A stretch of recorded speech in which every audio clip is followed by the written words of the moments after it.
to marriage and will prefer living together and or choose a promiscuous lifestyle. They will be concerned only with the gratification of their sexual desires.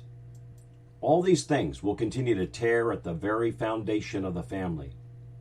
In this immoral, wicked environment, the pressures and stress are going to come crushing down upon the family with such intensity that many families will be torn apart. Parents will be unable to cope with their rebellious children. With the increase of immorality, marriage will no longer be considered a sacred union between a man and a woman. There will be a general attitude that anything is acceptable, including infidelity, sex with many different partners, homosexuality, and will I dare say bestiality. You may be wondering, how are we going to be able to cope in an environment where men are haters of good, who deny God and the existence of sin, and having a hatred of Christians with their high moral standards? How are Christians going to keep their family strong? Well, we must continue to fight the good fight of faith. And during these last days before Christ comes, it is the people who know their God who will be strong. Those who know and are prepared for what is coming, who recognize how the enemy is working, who know how to exercise power and authority over Satan and his principalities, are going to be able to endure and be victorious. The root cause of the problems families are plagued with today: divorce, child abuse, abortion, rebellion, promiscuity, infidelity, is sin. And the following statistics reflect the ever-increasing results of sin, of which there is a reaping of that which is sown. From the Parent Resource Program, the Jason Foundation reports. I decided to look things up for you folks. Listen to these statistics. Teenage suicides is the second leading cause of death for ages 10 to 24. According to the 2013 CDC. Suicide is the second leading cause of death for college-age youth and ages 12 to 18. There is a spirit of death. More teenagers and young adults die from suicide than from cancer, heart disease, AIDS, birth defects, stroke, pneumonia, influenza, and chronic lung disease combined. Each day in our nation, there are an average of over 5,400 attempts by young people, grades 7 through 12, to commit suicide. That's staggering, friends. My heart is broken. What about divorce? 40 to 50% is the projected rate of divorce, although there are many variances to that percentage, as I've discovered in my research, but it still remains in part true that nearly 1 out of every 2 marriages ends in divorce, according to LifeSiteNews.com. And what of child abuse? It more than doubled through the decades of the 70s to the 80s.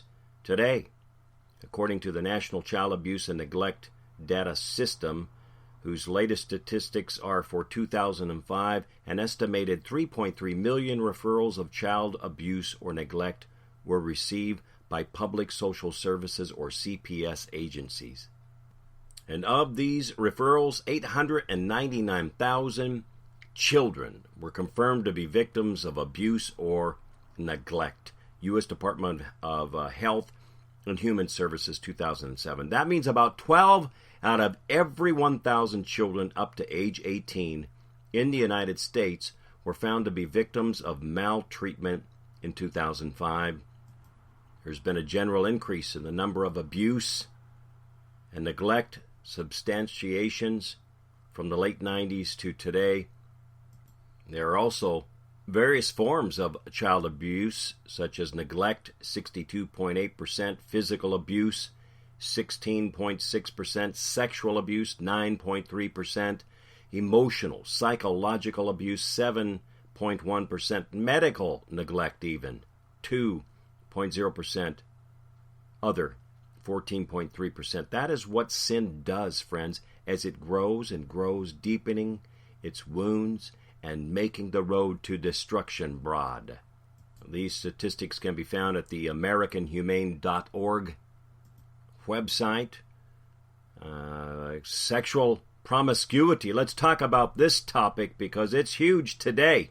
Sex is being flaunted everywhere, and according to the American Academy of Pediatrics, 36.9% of 14-year-olds have had sex more than 1 out of 3. Among 12th graders, 66.4% have had sex. During the past 3 decades, the level of sexual activity in adolescents in the United States has increased. Source: American Academy of Pediatrics. Among teens, each year there are about 3 million cases of sexually transmitted diseases, STDs, and approximately 1 million pregnancies. Human immune deficiency virus, the HIV virus infection, is the 6th leading cause of death among persons aged, now listen to this, 15 to 24 years in the United States. Source: Centers Disease Control, Atlanta, Georgia. This is found on the Aspen Education website. On carm.org, a Christian apologetics site, states promiscuity among homosexual men, 28%, listen to this, friends, had more than 1,000 partners. Bell and Weinberg reported evidence of widespread sexual compulsion among homosexual men. 83% of the homosexual men surveyed estimated they had had sex with 50 or more partners in their lifetime. 43% estimated they had sex with 500 or more partners. 28% with 1,000 or more partners. Bell and Weinberg Study on Homosexuality, page 308. Now, if that isn't enough to open your eyes up in regards to your children and to watch over them, because that spirit is very intrusive and has no regard for children whatsoever, except to destroy them. The number of unwed mothers jumped 36% from the decade of the 70s to the 80s, and from the website journalistresource.org in a 2015 paper published in Archives of Sexual Behavior, Changes in American Adult Sexual Behavior and Attitudes, 1972 through 2012, Jean M.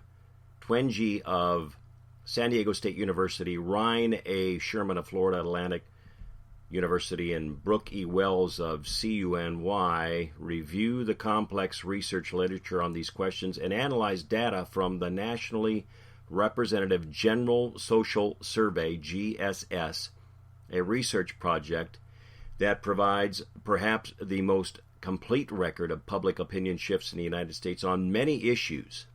The GSS has asked the same 4 questions relating to sexual attitudes since 1972 and added more questions about sexual practices in 1988.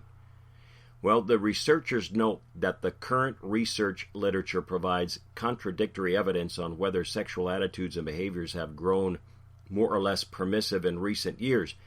And here's the study's findings. They include data which indicates increasingly permissive attitudes about certain kinds of sexual behavior. Between 1970 and 2010, American adults became more accepting of premarital sex, adolescent sex, and same-sex sexual activity. Folks, it's in writing. I don't even have to prophesy it. But listen to this, but less accepting of extramarital sex. After leveling off in the 1990s, acceptance of premarital sex continued to rise between 2000 and the 2010s. However, these changes are more pronounced among some subgroups, white men, and less among racial minorities, and at least, on some measures, women in general. The trend lines are relatively clear with respect to premarital sex. In the early 1970s, 29% of Americans, 35% of men and 23% of women believed that premarital sex was not wrong at all. This rose to around 42% in the 1980s and stayed there through the 1990s, rising to 49% in the 2000s and to 55% in the 2010s. 59% of men, 52% of women. Among 18 to 29-year-olds, 47% of boomers in the early 1970s believed premarital sex was not wrong at all, compared to 50% of Gen Xers in the early 1990s and 62% of millennials in the 2010s. These are eye-opening statistics indeed. With regard to same-sex relationships and practices, younger generations have shown decisive changes. Are you hearing me, friends? Among 18 to 29-year-olds, 21% of boomers in the early 70s believed same-sex sexual activity was not wrong at all, compared to 26% of Gen Xers in the early 1990s and 56% of millennials in the 2010s. So we have an increase of attitude, an attitude of acceptance. The number of sexual partners people reported having has increased. The total number of sexual partners since age 18 increased from 7.17 in the late 1980s, 11.42 for men and 3.54 for women, to 11.22 in the 2010s, 18.22 for men, 5.55 for women. Rates of casual sex have also increased. Among 18 to 29-year-olds reporting non-partner sex, 35% of Gen Xers in the late 1980s had sex with a casual date or pickup. 44% of men, 19% of women, compared to 45% of millennials in the 2010s. 55% of men, 31% of women. Now, interesting, African Americans as a group, however, were a notable exception to these trends, and shifts in sexual attitudes and behaviors were nearly absent among this group. The researchers note other important contextual data for these figures. The median age at first marriage has risen markedly. It was 21 for women and 23 for men in 1970, and by 2010 was 27 for women and 29 for men.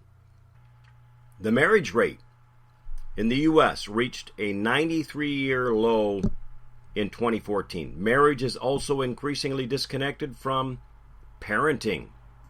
More than 40% of babies were born to unmarried mothers in 2012, up from 5% in 1960.